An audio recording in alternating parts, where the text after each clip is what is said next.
पुण्यात्माओं, इस अमर कथा में अरुचि ना करना है। असंख्यों युगों के बाद तुम्हारा बिल्ली के भागों छीका टूटा है, ये इसको छक छक कर खा लो और कल्याण करा लो। आप सुनिएगा वो। ब्रह्मा विष्णु महेश्वर माया और धर्मराया कहिए। इस काल को धर्मराय भी बोलते, क्योंकि ये अपने आप को कहता मैं धर्म का राज करता हूं, तो जैसा करता हूं वैसा ही फल देता हूं। ब्रह्मा विष्णु महेश्वर माया और धर्मराया कहिए, इन पांचों मिल पर पंच बनाया, वाणी हमरी लहिए। परमात्मा कहते हैं, गरीबदास जी को ज्ञान दिया। गरीबदास जी परमेश्वर की महिमा प्रकट कर रहे हैं अपनी वाणी में। जैसा कि कबीर सागर में आपने देखा कि कबीर परमेश्वर ने 600 वर्ष पहले कहा था कि 12वां पंथ जो गरीबदास पंथ होगा और उसका प्रवर्तक होगा, वो 1774 में उसका जन्म होगा। उसमें 75 गलती से लिखा है कबीर सागर में। और उससे मेरी महिमा की वाणी प्रकट होगी। लेकिन वो गरीबदास पंथ वाले भी उस वाणी को नहीं समझ सकेंगे। फिर 12वें पंथ में चल के हम ही आएंगे और फिर उस वाणी को निर्णय करके समझाएंगे। सब पंथों को मिटाकर एक ही पंथ चलाएंगे। तो ये परमेश्वर की महिमा की वाणी गरीबदास जी ने प्रकट की है कि कबीर जी क्या बताना चाहते हैं। क्या बताते हैं कबीर जी, इन पांचों मिल जीव अटकाए, युगन युगन हम आन छुटाए। इन पांचों ने मिलकर तुम्हें यहाँ फंसा रखा है और युग युग प्रत्येक युग में आके हम ही छुड़वाते हैं तुम्हारे को इनसे। सत्य भक्ति करवा के, सच्चा ज्ञान दे के, तुम्हारा विश्वास दृढ़ करा के और सतलोक ले जाते हैं। बंदी छोड़ हमारा नामम, अजर अमर है अस्थिर ठामम। कबीर परमेश्वर कहते हैं, बंदी छोड़ है मेरा नाम, यानी बंद छुड़वाने वाले। और हमारा स्थान सतलोक अजर अमर है, वो कभी नष्ट नहीं होता। वो शाश्वतम स्थानम, वो सनातन परम धाम है जो हमारा वास्तविक स्थान है। अब इनकी महिमा क्या बताते हैं। पीर पीर पैगंबर कुतुब ओलिया, सुर नर मुनिजन ज्ञानी, एत्या क्यों तो राह ना पाया, यजम कै बंधे प्राणी। हे बंदी छोड़। अब ये है ये सूक्ष्म वेद। इस सूक्ष्म यानी सच्चिदानंद घन की वाणी, इसके एक श्लोक को अनुवाद करने के लिए पीर पैगंबर कुतुब ओलिया, सुर नर मुनिजन ज्ञानी, इत्याकू तो राह ना पाया, ये काल के बंधे प्राणी। इनको तो तत्व ज्ञान नहीं मिला, ना देवताओं को, ना ऋषियों को, ना महर्षियों को। इनको तत्व ज्ञान प्राप्त नहीं था, इसलिए ये काल की ही डोर से बंधे रहे। परमेश्वर कहते हैं, कबीर जी कहते हैं, सुर नर मुनिजन 33 करोड़ी, बंदे सभी निरंजन डोरी। ये काल की डोर का बंद रहे, इनको यथार्थ ज्ञान नहीं है। और पुण्यात्मा, यहाँ एक बात समस्या आ जाती है कि क्या ब्रह्मा विष्णु महेश और देव ऋषियों ने किसी को ज्ञान नहीं था? हाँ, किसी को ज्ञान नहीं था। अब या फिर कुनीन होगी या अलग उतरा, अलग में उतरे नहीं, हमारे दिमाग में स्वीकार्य नहीं हो, गले नहीं उतरेगी। लेकिन यह उतारेंगे गले, वो गले उतरे अंदर जाए बिना दवाई काम नहीं करे, अगर ऊपर रहेगी तो इसके लिए फिर आपको प्रमाण दिखाना पड़ेगा। पुण्यात्माओं, प्रत्येक सत्संग में, ये सत्संग कहो या लेक्चर कहो या क्लास कहो, ये पीरियड कहो, ये प्रत्येक पीरियड में यहाँ एक सामूहिक सत्संग सतल है। क्या होता है कि जैसे ये 3-4 दिन का हम लगातार इसलिए करते हैं कि एक परिवार में 5-6 सदस्य हैं, तो 2 आ जाते हैं पहले दिन, वो चले जाते हैं सत्संग एक सुनकर, दिन का मान ले। फिर शाम में दूसरे आ जाते हैं, आसपास हैं तो यहाँ आसपास का ऐसा है, और फिर तीसरे आ जाते हैं अगले दिन। तो ऐसे वो अपना 3 दिनों में टर्न वाइज सारे लाभ उठा ले जाते हैं। तो इसलिए दास चाहता है कि रह कर ये रेग मार बार बार मारा जा, ताकि सब का मैल उतर जाए। और जो पुण्यात्मा बार बार सुनते हैं प्रभु की महिमा, चाहे 1,00,000 बार सुन ले तो बार भी आनंद आना चाहिए। यदि आपको आनंद नहीं आ रहा कि तो कल सुनी थी आज भी फिर सुना रहे हैं गुरु जी, तो आप अस्वस्थ है, आप अभी भक्ति योग नहीं हुए हो। जैसे व्यक्ति को बुखार हो जाता, मलेरिया, उसको रोटी भी कड़वी लगती है, मनुखा दाख भी कड़वी लगती है, और उसका इलाज क्या है? कड़वी लग गए हैं तो कुनीन कड़वी खानी पड़ेगी। फिर वो स्वस्थ होगा, और स्वस्थ होने के बाद फिर वो सूखी रोटी भी उसको मीठी लगेगी। ऐसे ही जो व्यक्ति पहली बार सत्संग सुनता है उसको ये ज्ञान अटपटा सा लगता, पर सुनता रहे, फांकी मार इसकी, ना चाहते हुए जैसे गोली, ना चाहते हुए भी गटक जाया करें, ना चाहते हुए सुनते रहना इस ज्ञान को। ये कानों के माध्यम से आपके पेट में जाएगी कुनीन, और फिर साफ कर देगी अंदर से, जिससे आपको कड़ुआपन था। अब दिखाते हैं कि ना ब्रह्मा सुर नर मुनि जन 33 करोड़ी, बंदे सभी निरंजन डोरी, पीर पैगंबर कुतुब ओलिया सुर नर मुनि जन ज्ञानी, एत्या को तो रा ना पाया ये जम कै बंधे प्राणी। ये वाणी परमात्मा की। अब इस वाणी को सिद्ध करना अति आवश्यक है, नहीं तो कोई भी नहीं मानेगा कि ब्रह्मा विष्णु महेश सुर माने देवता है। इन देवताओं को ज्ञान नहीं था, और इन मुनियों को, ब्राह्मणों को कोई ज्ञान नहीं था, ऋषियों को तत्व बिल्कुल भी ABC, ये तो वेद ज्ञान था ही नहीं इनको।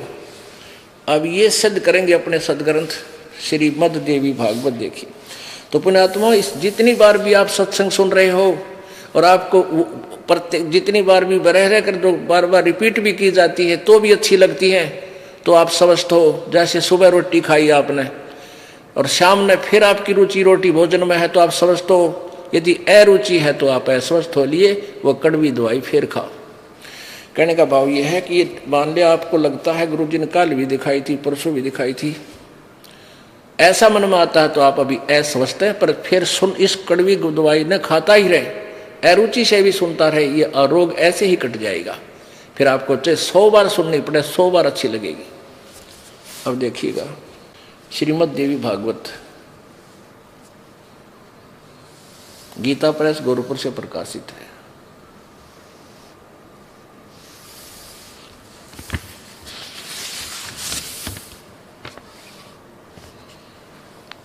और इसके संपादक कौन है? हनुमान प्रसाद पोदार चिमन लाल गोस्वामी। ये कहाँ से छपी है? प्रकाशक मुद्रक गीता प्रेस गोरखपुर, गोविंद भवन कार्यालय कलकत्ता का संस्थान। इसके 28 पृष्ठ पर आपको दिखाते हैं। पहला सकंद, पृष्ठ नंबर 28, 28 पे, और संक्षिप्त देवी भागवत। नारद जी और व्यास की वार्ता हो रही है, यहां देखिएगा। नारद जी ने कहा, महाभाग व्यास जी, तुम इस विषय में जो पूछ रहे हो ठीक यही प्रश्न मेरे पिताजी ने भगवान श्री हरि से किया था। यहां देखना, वे चराचर जगत के आश्रयदाता, जगतगुरु एवं देवताओं के भी देवता हैं। ऐसे जगत प्रभु भगवान श्री हरि यानी विष्णु जी महान तप कर रहे थे, उनकी समाधि लगी थी। यह देखकर मेरे पिता ब्रह्मा जी को बड़ा आश्चर्य हुआ। अतः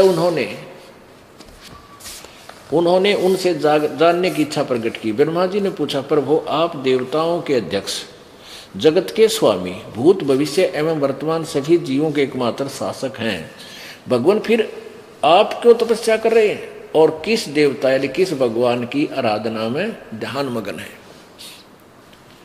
मुझे असीम आश्चर्य तो ये हो रहा है कि आप देवेश्वर एवं सारे संसार के शासक होते हुए भी समाधि लगाए बैठे हैं। तो विष्णु जी क्या बोले?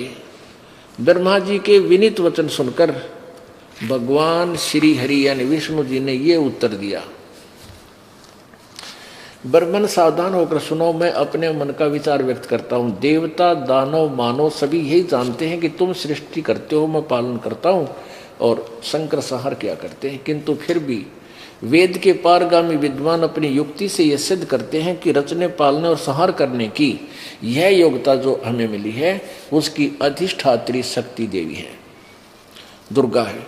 वे कहते हैं कि संसार की सृष्टि करने में तुम राजसी शक्ति का संचार हुआ है, मुझ में सात्विक शक्ति मिली है और रुद्र में तामसी शक्ति का आविर्भाव हुआ है। सुवर्थ, प्रत्यक्ष और परोक्ष दोनों उदाहरण में तुम्हारे सामने रखता हूं, सुनो। यह निश्चित बात है कि उस शक्ति यानी दुर्गा के अधीन होकर मैं इस शेष नाग की सैया पर सोता हूँ, सृष्टि करने का अवसर आती जाग जाता हूँ, मैं सदा तप करने में लगा रहता हूँ। इस शक्ति के शासन से कभी मुक्त नहीं रह सकता। कभी अवसर मिला तो लक्ष्मी के साथ सुखपूर्वक समय बिताने का सौभाग्य प्राप्त होता है। मैं कभी तो दानवों के साथ युद्ध करता रहता हूँ, कभी अखिल जगत को भय पहुँचाने वाले दैत्यों के विकराल शरीरों को शांत करना मेरा परम कर्तव्य हो जाता है। और फिर क्या कहते हैं, अब यहाँ तोड़ पाड़ दिया विष्णु जी ने अपने ज्ञान का। मुझे सब प्रकार से शक्ति के अधीन होकर रहना पड़ता है, उन्हीं भगवती शक्ति का मैं निरंतर ध्यान किया करता हूँ। और ब्रह्मा जी मेरी जानकारी में इन भगवती शक्ति से यानी दुर्गा से बढ़कर और कोई देवता नहीं, कोई और भगवान को नहीं। ओ तेरा गजब। अब आगे परमात्मा की वो वाणी, स्वर नर मुनि जन 33 करोड़ी, ये बंधे सभी काल की डोरी। इन ब्रह्म तक का विज्ञान कोई ना, वेदों का विज्ञान नहीं विष्णु जी को, ना ब्रह्मा जी को। अब देख दुर्गा क्या बताती है, ये कहता है कि मैं तो दुर्गा से ऊपर कोई भगवान नहीं मानता, देव नहीं मानता।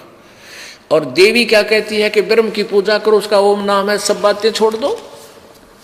बता भाई, अभी न कित रो है।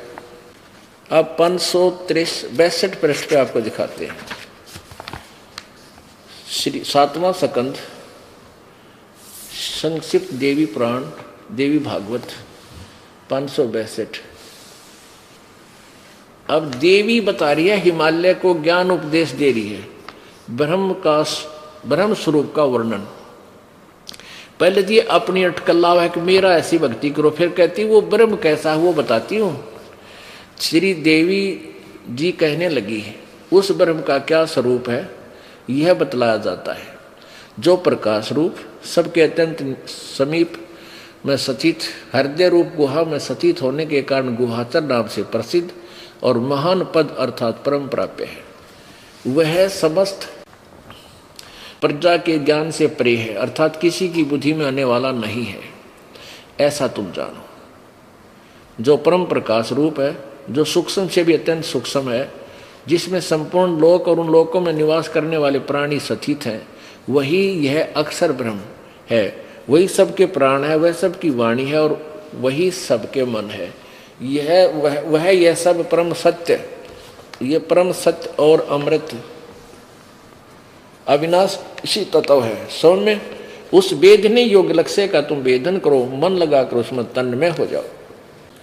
सौम्य उपनिषद में कथित महान अस्त्र धनुष लेकर उस पर उस उपासना द्वारा तीक्ष्ण किया हुआ बाण संधान करो और फिर भानुगुप्त चित्त के द्वारा उस बाण को खींचकर उस अक्षर ब्रह्म को ही लक्ष्य बनाकर वेदन करो। या मई मत बताओ है और भगवान अविनाशी परमात्मा की मंत्र बता रही है। ओम परवण माने ओम धनुष है, जीवात्मा बाण है और ब्रह्म को उसका लक्ष्य कहा जाता है। उस एकमात्र ब्रह्म को ही जाने, दूसरी सब बातें छोड़ दे। यानी ना मेरी पूजा करना ना किसी और की, केवल ब्रह्म उपासना करें। यही अमृत रूप से परमात्मा के पास पहुंचने का पुल है। यहां देखो, इस आत्मा का ओम के जप के साथ परमात्मा लिखना था यहाँ पर। इस परमात्मा का ओम के जप के साथ ध्यान करो। इससे अज्ञान में अंधकार से सर्वथा परे संसार सागर समुद्र से उस पार जो ब्रह्म है उसको पा जाओगे, तुम्हारा कल्याण हो। और यहां वो क्या कह रही है, वह यह शब्द का परमात्मा आत्मा ब्रह्म लोक रूप दिव्य आकाश में रहता है, वहां सचित है अपना आत्मा। अब इन सतयुग के ब्राह्मणों का मुनियों का ज्ञान और देख लेते हैं 414 पृष्ठ। परमात्मा की एक वाणी, इतना ज्ञान फैला दिया इन लोगों ने कि परमात्मा के यथार्थ ज्ञान को सत्य को सत्य सिद्ध करने के लिए ये इतने पापड़ बेलने पड़ते हैं इस दास को, जब आपका यकीन होता है कि सचमुच कबीर जी की वाणी सच्ची है। छठा अध्याय और संक्षिप्त देवी भागवत 414 पृष्ठ। जन्मेजय ने पूछा, महाभाग किस युग में कैसा धर्म का स्वरूप है, इस संपूर्ण विषय को विशेष रूप से बताने की कृपा कीजिए। व्यास जी बोले, व्यास जी कह रहे हैं जो वेदों के राइटर हैं और गीता के और पुराणों के। राजन ये निश्चय है कि सतयुग में ब्राह्मण वेद के पूर्ण विद्वान थे। और उनके द्वारा निरंतर भगवती जगदम्बा की आराधना होती थी। जय हो। और वे भगवती का दर्शन करने के लिए उनका मन सदा ललायित रहता था। वाह रे वाह। आलियावड़ सतयुग के ब्राह्मणा का और वेद के पूर्ण विद्वान थे, दुर्गा की पूजा करते थे। और दुर्गा कह रही है वो तो ओम का जाप करो, बाकी सब छोड़ दो। और वेद यही कह रहे हैं और गीता यही कह रही है, गीता जी कि वो खुद कहता है कि मेरा तो एक ओम मंत्र है और कोई देवता की पूजा मत करो, किसी देव की पूजा मत करो यदि तुम्हें कल्याण चाहिए।